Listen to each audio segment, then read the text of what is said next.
존경하고 사랑하는 국민 여러분, 박병석 국회의장님과 선배 동료 의원 여러분, 열린민주당 최강욱입니다.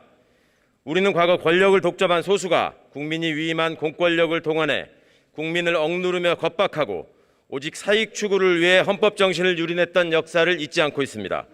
정보기관을 통한 불법 사찰, 이어지는 정치적 수사와 기소로 공안정국을 만들어 민주주의를 외치는 피맺힌 목소리에 재갈을 물렸던 권력 찬탈자들의 전형적인 수법 또한 기억합니다. 촛불혁명으로 탄생한 문재인 정부가 권력기관의 개혁에 온 힘을 쏟았던 이유는 국민이 주인이라는 헌법 정신이 더 이상 더럽혀지지 않는 세상을 만들기 위함입니다.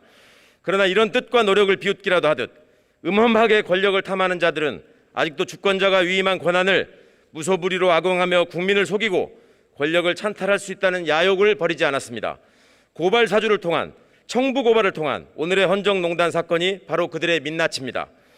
총선을 앞둔 지난해 4월 검찰총장의 지시에 따라 움직이는 대검 수사정보정책관이 검찰총장과 처가 식구 최측근을 비판하는 전현직 정치인과 언론인들에 대한 고발장을 작성하고 개인정보가 담긴 판결문까지 챙겨서 제1야당 소속 전직 검사들에게 전달해 야당의 이름으로 이들을 고발하라고 사주했고 결국 실행되었다는 사실이 드러났습니다. 명백한 검사의 불법행위이자 명백한 검찰의 정치공작입니다.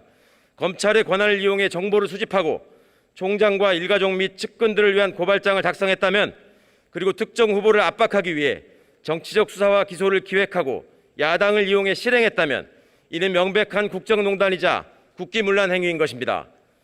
수사와 기소라는 가장 강력한 공권력을 한 손에 쥔 검찰이 국민을 섬기는 기관으로 지켜야 할 본분은 무엇입니까?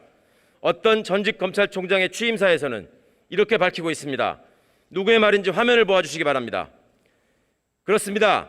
검찰권은 사익이나 특정 세력을 위해 쓰여서는 안 되고 형사사법제도를 악용해서 국민을 위축시켜서도 안 됩니다. 그렇기 때문에 윤석열 검찰의 고발 사주 사건은 일개 검사가 총장 몰래 저지른 섣부른 일탈 행위로 덮어씌울 수 없으며 검찰권을 남용해 정치 개입을 시도한 명백한 헌정질서 파괴 공작으로 검찰의 명예를 진흙탕에 처박아 버린 사건인 것입니다. 권력기관의 불법적 정치 개입과 정치검사의 권한 남용은 제대로 단죄받은 적이 거의 없습니다.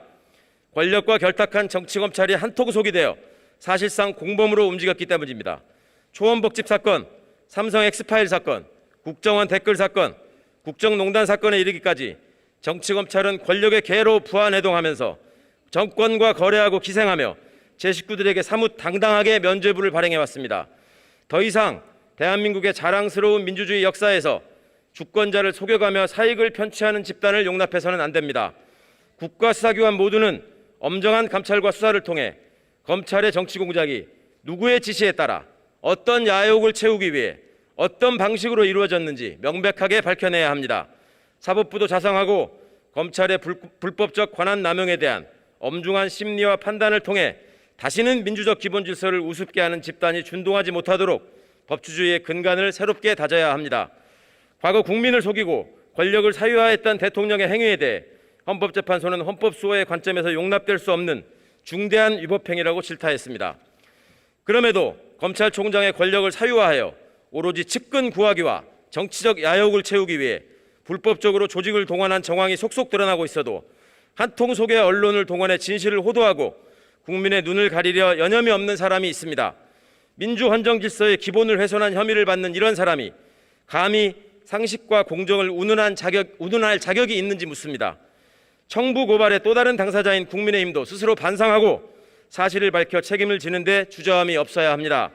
국민 여러분, 권력기관이 설치며 국민을 떨게 했던 시간과 결별해야 합니다. 아직도 권력 사유화를 통한 정치 공작으로 국민을 속여 민주주의를 더럽히려는 사람들에게 가장 무거운 책임을 물어야 합니다. 이제 진정으로 어두운 과거를 청산하고 앞으로 나아갈 시간입니다. 어떤 고난이 있더라도 그 정의와 개혁의 길에 항상 함께 서겠습니다. 경청해 주셔서 감사합니다.